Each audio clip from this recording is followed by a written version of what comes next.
Puji Tuhan, haleluya. Saudara-saudara yang kekasih di dalam Tuhan Yesus Kristus, saya ucapkan selamat pagi, selamat berjumpa kembali dalam acara Renungan Sarapan Rohani bagi kita semua.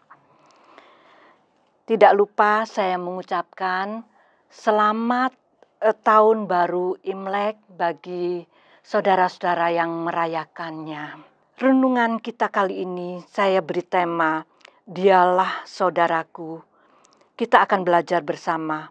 Dialah Saudaraku adalah petikan dari perkataan dari Tuhan Yesus kepada murid-muridnya yang dapat kita baca di dalam Matius 12 ayat 46 sampai yang ke-50. Yesus dan sanak saudaranya. Ketika Yesus masih berbicara dengan orang banyak itu, ibunya dan saudara-saudaranya berdiri di luar dan berusaha menemui dia. Maka seorang berkata kepadanya, "Lihatlah, ibumu dan saudara-saudaramu ada di luar dan berusaha menemui engkau." Tetapi jawab Yesus kepada orang yang menyampaikan berita itu kepadanya, "Siapakah ibuku? Siapa saudara-saudaraku?" Lalu ia berkata sambil menunjuk ke arah murid-muridnya, "Ini ibuku dan saudara-saudaraku, sebab siapapun yang melakukan kehendak Bapa-Ku di surga, dialah saudaraku laki-laki, dialah saudaraku perempuan, dialah ibuku."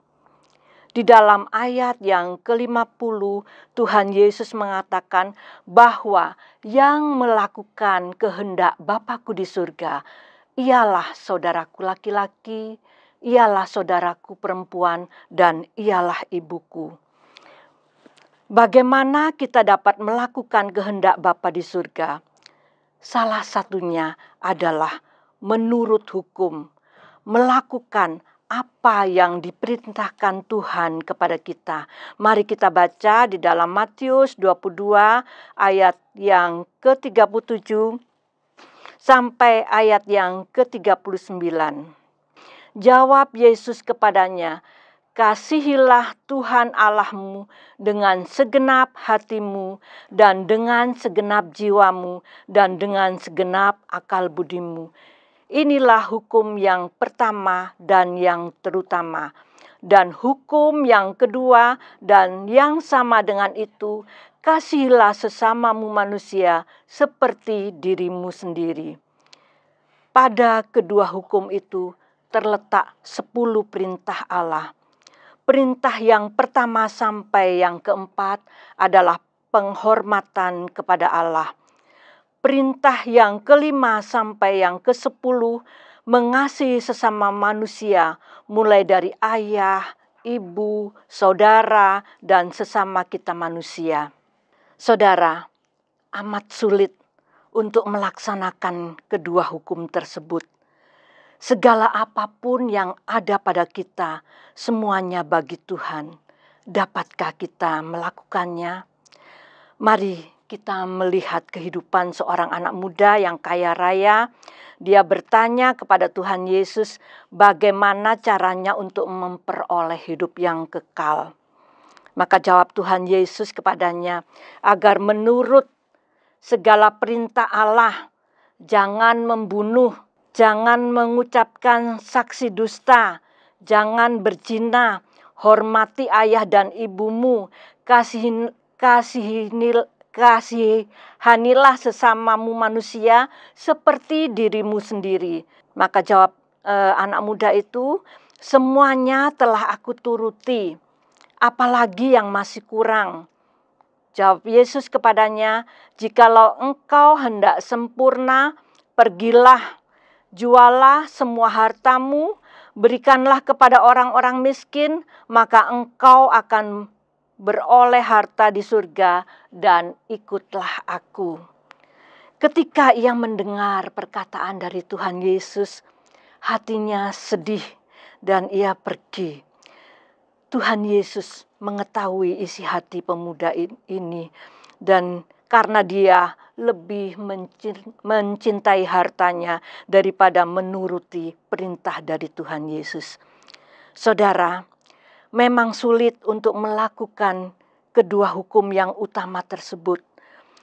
Mudah untuk mengatakannya, tetapi sulit untuk melaksanakannya. Mengasihi sesama manusia seperti diri sendiri, kalau kita melakukan dengan sempurna, pasti kita tidak akan menyakiti hati orang lain untuk keuntungan kita sendiri, tidak akan memfitnah orang lain, tidak akan mengingini hartanya, dan seterusnya, dan seterusnya. Belum lagi perintah-perintah yang lain amat sukar bagi kita untuk melakukannya.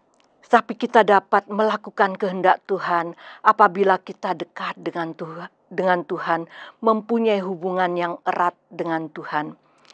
Puji Tuhan Yesus, oleh pengorbanan Tuhan Yesus di salib, hubungan kita dengan Allah di surga dipulihkan.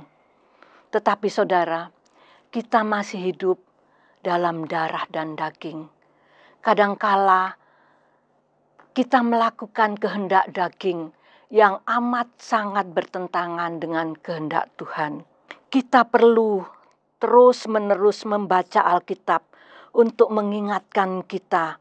Kita perlu selalu berdoa agar kita selalu dekat dengan Tuhan Yesus. Dan kita perlu Roh Kudus untuk melembutkan hati kita untuk melaksanakan kehendak Tuhan. Salah satu contoh yang sempurna dalam melakukan kehendak Bapa di surga adalah Tuhan Yesus sendiri, Putra Allah yang tunggal. Ia rela turun ke bumi menjadi sama dengan kita, mengorbankan dirinya dan melakukan kehendak Bapa di surga yang mengasihi kita, umat manusia. Ada beberapa hal yang dapat membantu kita agar kita dapat hubungan kita dapat erat dengan Bapa di surga yang kita dapatkan ketika saya mengikuti acara Youth Connect yang diselenggarakan oleh pemuda dan remaja GPD Situbondo, antara lain yang pertama, hubungan yang jujur dengan Tuhan, menyembah Tuhan dengan tulus, taat dan setia. Jujur apa adanya kita, kekurangan kita, kelemahan kita. Curahkan semua itu kepada Tuhan, sebab Tuhan berkenan akan hati yang hancur. Dialah yang akan memperbaiki, yang akan menyembuhkan luka kita dan memulihkan hubungan kita dengan Tuhan. Yang kedua, dekat, erat dan menempel terus kepada Tuhan seperti ranting yang menempel erat pada pokok anggur yang benar. Maka aliran-aliran kasih-Nya, kuasanya, berkat-Nya mengalir dalam hidup kita, dan apa yang menjadi kehendak Tuhan tersalurkan melalui aliran-aliran tersebut. Yang ketiga, selalu bertanya kepada Tuhan keputusan-keputusan yang kita akan ambil sehingga keputusan kita benar, seperti yang dilakukan oleh Raja Daud yang selalu bertanya kepada Tuhan dalam segala masalahnya, dalam peperangan, dalam apapun masalahnya, dia selalu bertanya kepada Tuhan sehingga keputusannya selalu benar dan dia memperoleh kemenangan demi kemenangan. Perlu latihan terus-menerus dan dibudayakan sampai kita benar-benar terhubung dengan Tuhan. Selalu mendengar suara Tuhan, selalu suatu pelajaran yang sangat berharga apabila hal tersebut kita lakukan terus-menerus. Kita terhubung dengan Tuhan, maka kita dapat melakukan apa yang menjadi kehendak Tuhan.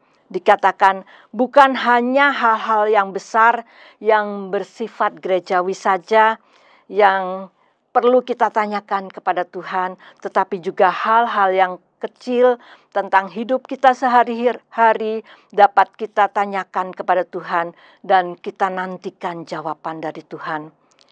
Jawaban Tuhan dapat kita rasakan melalui firman Tuhan yang dibawakan oleh Bapak Gembala atau melalui renungan-renungan sarapan setiap hari, atau dapat kita rasakan juga melalui pembacaan Alkitab kita, atau dapat dirasakan melalui mimpi, penglihatan, atau nasihat-nasihat yang kita terima.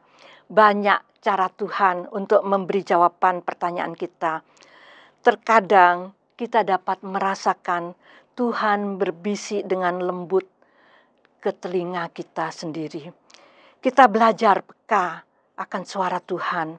Dan apabila rasa sejahtera dan sejalan dengan firman Tuhan kita lakukan, dan apabila jawaban itu bertentangan dengan firman Tuhan, janganlah kita lakukan.